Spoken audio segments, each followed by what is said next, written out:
ಬೆಂಗಳೂರಿನ ಹೊರವಲಯದಲ್ಲಿ ನಡೆದಂತಹ ರೇವ್ ಪಾರ್ಟಿ, ಈ ರೇವ್ ಪಾರ್ಟಿಗೆ ಸಂಬಂಧಪಟ್ಟಂತೆ ಇನ್ನಷ್ಟು ಅಪ್ಡೇಟ್ಸ್ ನಮಗೆ ಈಗ ಸಿಗ್ತಾ ಇದೆ.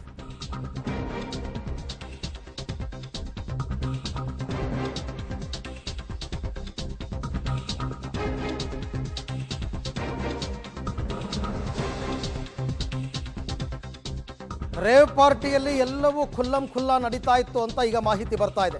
ಡ್ರಗ್ಸು, ಬೆಟ್ಟಿಂಗು, ಜೂಜು, ಮೋಜು, ಮಸ್ತಿ, ಫಾರ್ಮ್ ಹೌಸ್ ಪಾರ್ಟಿಯಲ್ಲಿ ಬರೀ ಮೋಜಿನ ಆಟವೇ ನಡೀತಾ ಇತ್ತು. ಆಮೇಲೆ ಎಲ್ಲವೂ ಕೂಡ ಇಲ್ಲೀಗಲ್. ಚುನಾವಣಾ ಫಲಿತಾಂಶದ ಬೆಟ್ಟಿಂಗ್ ಬಗ್ಗೆನೂ ಬೆಳಕಿಗೆ ಬಂದಿದೆ. ಸದ್ಯ ಬಂಧಿತ ಆರೋಪಿಗಳ ಬಳಿ 1 ಕೋಟಿ ರೂಪಾಯಿ ಸೀಸ್ ಮಾಡಿದ್ದಾರೆ 7 ಅಕೌಂಟಿಂದ. ಬಂಧಿತ ಪೆಡ್ಲರ್ ಸಿದ್ದಿಕ್ ಮೊಬೈಲ್ನಲ್ಲಿ ಸ್ಫೋಟಕ ಮಾಹಿತಿ ಎಲ್ಲ ಹೊರ ಬರ್ತಾ ಇದೆ.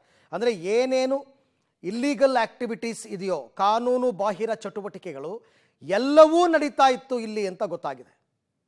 ಪ್ರತಿಯೊಂದು ನಡೀತಾ ಇತ್ತು. ಅಲ್ಲಿಗೆ ಟೋಟಲಿ ಈ ಬರ್ತ್ಡೇ ಪಾರ್ಟಿನೇ ಇಲ್ಲೀಗಲ್. ನೀವು ರೆಗ್ಯುಲರ್ ಬರ್ತ್ಡೇ ಪಾರ್ಟಿ ಮಾಡೋದಕ್ಕೂ ಇದಕ್ಕೂ ಬಹಳ ವ್ಯತ್ಯಾಸ ಇದೆ.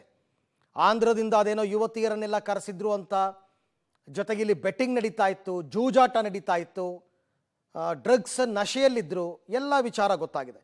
ಈ ಬಗ್ಗೆ ಮತ್ತಷ್ಟು ಮಾಹಿತಿ ನನ್ನ ಕೊಲೀಗ್ ನಾಗೇಶ್ ಅವರಿಂದ ಪಡ್ಕೊಳ್ಳೋಣ. ನಾಗೇಶ್, ಈಗ ಒಂದೊಂದೇ ಹೊಸ ವಿಚಾರಗಳು ಈ ರೇವ್ ಪಾರ್ಟಿ ಬಗ್ಗೆ ಹೊರಗೆ ಬರ್ತಾ ಇದೆ. ಅಂದರೆ ಯಾರನ್ನ ವಶಕ್ಕೆ ಪಡೆದಿದ್ದಾರೆ ಅವರಿಂದ ಹೊರ ಬಂದಿರುವ ಮಾಹಿತಿನ ಇದು ಹೇಗೆ, ಏನಿದೆ ಅಪ್ಡೇಟ್ಸ್ ಇದು? ಅರವಿಂದ್, ಬೆಂಗಳೂರಿನ ಎಲೆಕ್ಟ್ರಾನ್ ಸಿಟಿ ಹೊರಭಾಗದಲ್ಲಿ ನಡೆದಿದ್ದಂಥ ರೇವು ಪಾರ್ಟಿ ಪ್ರಕರಣಕ್ಕೆ ಸಂಬಂಧಪಟ್ಟಂತೆ ಸಿಸಿಬಿ ಅಧಿಕಾರಿಗಳು ತನಿಖೆಯನ್ನು ಮಾಡ್ತಿರುವಂಥದ್ದು. ತನಿಖೆ ಸಂಬಂಧವಾಗಿ ಈಗಾಗಲೇ ಒಂದಷ್ಟು ಹೊಸ ವಿಚಾರಗಳು ಈ ಒಂದು ಪಾರ್ಟಿ ವಿಚಾರವಾಗಿ ಹೊರಗೆ ಬರ್ತಿರುವಂಥದ್ದು. ಬಹಳ ಪ್ರಮುಖವಾಗಿ ಮೊನ್ನೆ 2 ದಿನಗಳ ಕಾಲ ನಡೆದಂಥ ಪಾರ್ಟಿಯಲ್ಲಿ ಕೇವಲ ಡ್ರಗ್ಸ್ ಮಾತ್ರ ಸೇಲ್ ಆಗಿಲ್ಲ, ಅಲ್ಲಿ ಎಲ್ಲವೂ ಕೂಡ ಕುಲ್ಲವಾಗಿ ನಡೆದಿದೆ ಅನ್ನುವಂಥ ವಿಚಾರ ಈಗ ಸಿಸಿಬಿ ಪೊಲೀಸರ ತನಿಖೆ ವೇಳೆ ಗೊತ್ತಾಗ್ತಾ ಇರುವಂಥದ್ದು. ಮೊದಲನೇದಾಗಿ ಅಲ್ಲಿ ಡ್ರಗ್ಸ್ ಸೇವನೆ ಜೊತೆಗೆ ಮೋಜು ಮಸ್ತಿ ಜೊತೆಗೆ ಈಗಾಗಲೇ ಲೋಕಸಭಾ ಮತ್ತು ಆಂಧ್ರದ ಚುನಾವಣೆ ಅಂದರೆ ವಿಧಾನಸಭಾ ಚುನಾವಣೆ ನಡೆದಿದೆ. ಆ ವಿಚಾರವಾಗಿ ಕೂಡ ದೊಡ್ಡ ಮಟ್ಟದ ಬೆಟ್ಟಿಂಗ್ ದಂಧೆ ಕೂಡ ನಡೀತಿತ್ತು ಅನ್ನುವಂಥ ವಿಚಾರವೂ ಕೂಡ ಸಿಸಿಬಿ ಪೊಲೀಸರ ತನಿಖೆ ವೇಳೆ ಗೊತ್ತಾಗ್ತಾ ಇರುವಂಥದ್ದು. ಬಹಳ ಪ್ರಮುಖವಾಗಿ ಈ ಒಂದು ಪ್ರಕರಣದಲ್ಲಿ ಒಟ್ಟು 5 ಜನರನ್ನ ಸಿಸಿಬಿ ಅಧಿಕಾರಿಗಳು ಬಂಧನವನ್ನು ಮಾಡಿರುವಂಥದ್ದು. ಬಂಧನ ಮಾಡಿರೋ ಆರೋಪಿಗಳ ವಿಚಾರಣೆ ವೇಳೆ ಸಾಕಷ್ಟು ಸ್ಫೋಟಕವಾದ ಮಾಹಿತಿಗಳು ಕೂಡ ಬಂದಿರೋದು.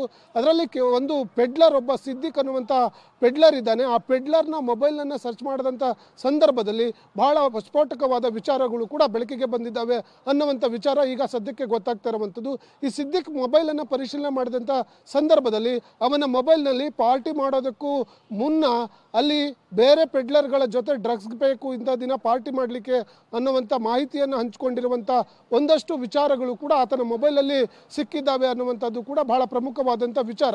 ಅದರ ಜೊತೆಗೆ ಈಗಾಗಲೇ ಬಂಧನ ಮಾಡಿರುವಂಥ 5 ಜನ ಆರೋಪಿಗಳ ಎಲ್ಲ ಅಕೌಂಟ್ಗಳನ್ನು, ಸುಮಾರು 7ರಿಂದ 8 ಅಕೌಂಟ್ಗಳನ್ನು ಸೀಜ್ ಮಾಡಿರುವಂಥ ಸಿಸಿಬಿ ಪೊಲೀಸರು ಆ 8 ಅಕೌಂಟ್ಗಳಿಂದ ಒಟ್ಟು 1 ಕೋಟಿಯಷ್ಟು ಹಣವನ್ನು ಸೀಜ್ ಮಾಡಿದ್ದಾರೆ ಅನ್ನುವಂಥ ಮಾಹಿತಿ ಕೂಡ ಬಹಳ ಪ್ರಮುಖವಾಗಿರುವಂಥದ್ದು. ಅದರಲ್ಲೂ ಕೂಡ ಆ ಹಣ ಅವತ್ತು ಪಾರ್ಟಿಗೆ ಬಂದಿರೋದ್ರಿಂದ ಪಡೆದಿದ್ದಾರೆ ಅನ್ನುವಂಥದ್ರ ಬಗ್ಗೆ ಮಾಹಿತಿಯನ್ನು ಕಲೆ ಹಾಕೋದ್ರು. ಜೊತೆಗೆ ಅದು ಅದೇ ದಿನ ಟ್ರಾನ್ಸಾಕ್ಷನ್ ಆಗಿದೆಯೋ ಇಲ್ಲ ಅನ್ನುವಂಥದ್ರ ಬಗ್ಗೆ ಕೂಡ ಮಾಹಿತಿಯನ್ನು ಕಲೆ ಹಾಕುವ ಕೆಲಸವನ್ನು ಈಗಾಗಲೇ ಸಿಸಿಬಿ ಪೊಲೀಸರು ಮಾಡ್ತಾ ಇರುವಂಥದ್ದು. ಅರವಿಂದ್, ಓಕೆ, ಥ್ಯಾಂಕ್ ಯು ತಮ್ಮ ಎಲ್ಲ ಮಾಹಿತಿಗೆ ನಾಗೇಶ್. ಒಟ್ಟಾರೆ ಇನ್ನೊಂದು ಏನಂತಂದರೆ, ಇವರು ಈ ಹಿಂದೆ ಏನಾದರೂ ಇದೇ ರೀತಿಯಾದಂತಹ ಪಾರ್ಟಿಗಳನ್ನು ಆರ್ಗನೈಸ್ ಮಾಡಿದ್ರಾ, ಆ ಪಾರ್ಟಿಗಳು ಯಾರ್ಯಾರು ಬಂದಿದ್ದರು, ಈ ಡ್ರಗ್ಸ್ ಅನ್ನೋದೇ ಈ ಇಡೀ ಪಾರ್ಟಿಯ ಮೂಲ ಉದ್ದೇಶನ, ಇದೆಲ್ಲವನ್ನ ಕೂಡ ತಿಳ್ಕೊಬೇಕಾಗುತ್ತೆ. ಒಂದೇ ಒಂದು ಇನ್ಸಿಡೆಂಟ್ನ ಇಟ್ಕೊಂಡು ಆ ಒಂದು ಇನ್ಸಿಡೆಂಟ್ ಬಗ್ಗೆನೇ ತನಿಖೆ ಮಾಡಲ್ಲ ಪೊಲೀಸರು. ಎಲ್ಲ ಎಳೆಯಾಗಿ ಬಿಚ್ಚಿಡ್ತಾರೆ. ನಿಷ್ಪಕ್ಷಪಾತವಾಗಿ ಪಾರದರ್ಶಕವಾಗಿ ತನಿಖೆ ಮಾಡಿದ್ರೆ